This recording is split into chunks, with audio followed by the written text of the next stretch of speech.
Well, hello again, boys and girls. Here we are, January 2022. And I'm Uncle Hamish once again, wishing you a wonderful Burns evening. But it's been a weird year. I kind of feel like that Bill Murray chap. The fellow that experiences the same day over and over again.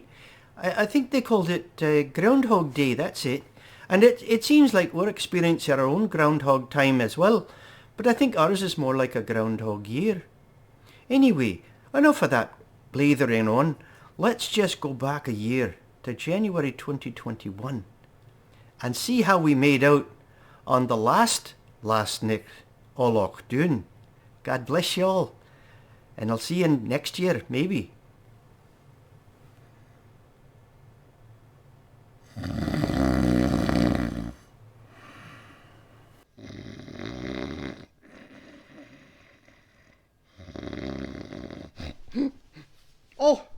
Hello, boys and girls, and welcome to my house.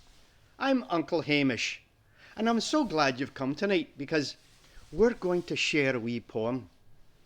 And it's a poem about something that we should have been celebrating tonight, but alas, it's not happening yet.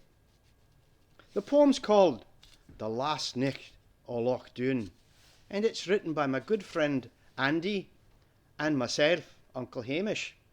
So let's read it together, won't we? 'Twas the last nicht o Loch Doune, and through the house nae a creature was sober, nae even the mouse. The band was in search of a partying room, so we all settled down for a long nicht on Zoom. They sat themselves down in front of their cams for a fine night of company, and haggis and drams. The folks were all dressed in the best healing finery, sipping the hooch from some local winery. And there in his cabinet the drum major keeps a virtual haggis wi' tatties and neeps. And me wi' my bottle right out of the cask. I almost forgot to put on my mask. The dinner proceeded with flair and elan. Who cares if the haggis came out of a can? The famous address came in fine Scottish fashion, with dancing and prancing and swords all a flashing. And I was about to head off to my bed when I noticed our pipey all decked out in red. His spats were so white, his brogues they all glistened.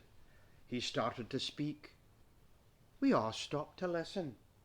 Then out of the crowd some silly arse hollered, "Let's play us a tune." Och, the din that followed. Now Donald, now Gilbert, now Bradley, now Brucey, on Ian, on Graham. Och, the drone slides were loosey. The pipes they were dry, they howled and whistled like an old fat cat that sat on a thistle. The drummers, they picked up their glasses and smiled. This time the tuning would take quite a while. It didn't take long, just an hour or so, and then Pipey said, "Let's give a go." The attacks, they were perfect. The cut-offs were clean. It jolted me up like a fresh dose of vaccine. The crowd listened with wonder and set down their phones. No early ease and no trailing drones. The drum corps was corin', they missed nary a note. They'd learned all the tunes that the drum sergeant wrote. The more they kept tuning, the longer they played, and they were just itching to get on parade. Then out came the dancers, to great cheers and praise. They danced all the jigs and the reels and strathspeys. And then it was time for the March of the Mounties. The applause could be heard all the way to Glengarry County. Drummy raised his mace with panache so grand. He smiled and gave us our favourite command. And we heard him exclaim, ere we dismissed to the right, "We'll be parading next fall if we all just sit tight."